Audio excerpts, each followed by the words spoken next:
नमस्कार साथियों, मैं दीपक सिंह हाजिर हूं आज एक नए वीडियो के साथ। साथियों, आज हम इस वीडियो के माध्यम से चर्चा करेंगे वर्मी कंपोस्ट के महत्व और फायदों की कि क्यों वर्मी कंपोस्ट हमारी खेती के लिए महत्वपूर्ण भूमिका निभा रहा है। साथियों, रासायनिक उर्वरकों का प्रयोग हम कर रहे हैं, यानी कि हरित क्रांति के बाद हमने अनाजों की पैदा को बढ़ाने के लिए रासायनिक उर्वरकों का प्रयोग करना शुरू कर दिया था और इनका प्रयोग हमने अंधाधुंध शुरू कर दिया।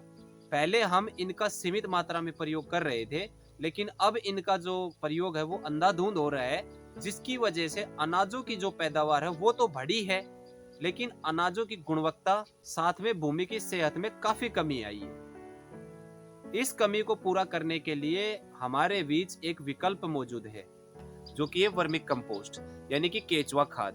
तो केचुआ खाद किस तरीके से हमारी खेती के लिए एक वरदान सिद्ध हो रहा है, आज हम इस वीडियो के माध्यम से इसके ऊपर चर्चा करेंगे। तो इस वीडियो के माध्यम से आज कंप्लीट हम वर्मी कंपोस्ट के फायदे और महत्व के बारे में चर्चा करेंगे। तो सबसे पहले हम बात करते हैं वर्मी कंपोस्ट कि वर्मी कंपोस्ट होता क्या है। केचुआ खाद केचुओं के द्वारा खाए गए जो गली सड़ी चीजें हैं या जो अपशिष्ट पदार्थ है उनको खाया जाता है, और केचुआ के द्वारा जो मल त्याग दिया जाता है वो खाद हमारा क्या कहलाता है, केचुआ खाद कहलाता है, जो कि गंधहीन होता है और देखने में बिल्कुल ऐसा होता है जैसे कि हमारी चाय की पत्ती हो या फिर तंबाकू हो। इस खाद को एक कंप्लीट खाद भी कहा जाता है, क्योंकि पौधे को जितने न्यूट्रिएंट्स की रिक्वायरमेंट होती है लगभग वो सारे के सारे न्यूट्रिएंट्स एक अच्छी मात्रा में इस खाद के अंदर उपलब्ध होते हैं, इसीलिए इसको कंप्लीट खाद कहा जाता है। तो चलिए सबसे पहले हम बात करते हैं केचुए खाद के फायदों की।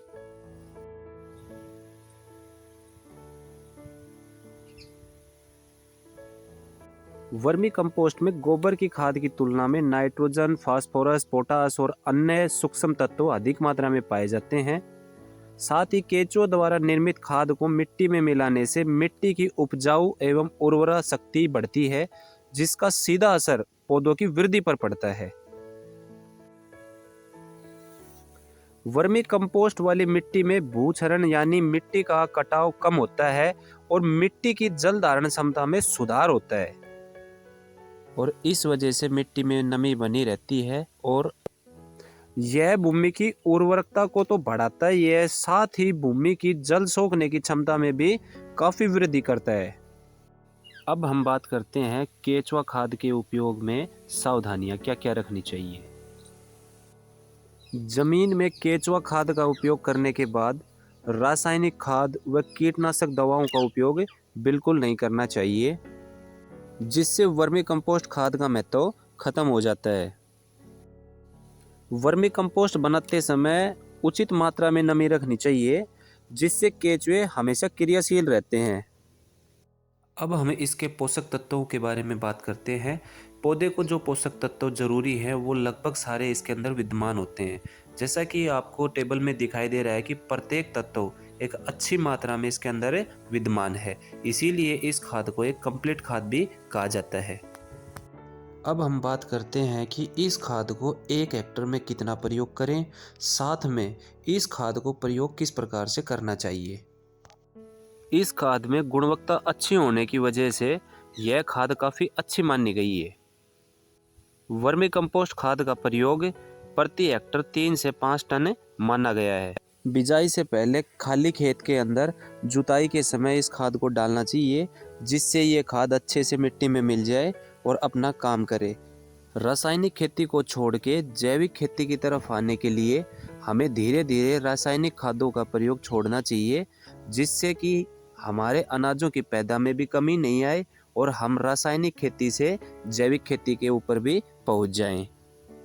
जैविक खेती करने के लिए वर्मी कंपोस्ट व अन्य जैविक खादों का प्रयोग किया जाता है। रासायनिक खेती के मुकाबले जैविक खेती से पैदा अनाजों, फल, सब्जियां इत्यादि में गुणवत्ता ज़्यादा पाई जाती है। साथ के साथ इनको खाने से हमारे शरीर पे किसी भी प्रकार का कोई हानिकारक प्रभाव नहीं पड़ता। धरती की अच्छी सेहत और हमारी अच्छी सेहत के लिए हमें जैविक विधि को अपनाना चाहिए, क्योंकि जैविक खेती के माध्यम से ही हम अपनी और धरती की सेहत को अच्छे से बरकरार रख सकते हैं। अतः हमें जैविक खेती को ज़्यादा से ज़्यादा बढ़ावा देना चाहिए। धन्यवाद।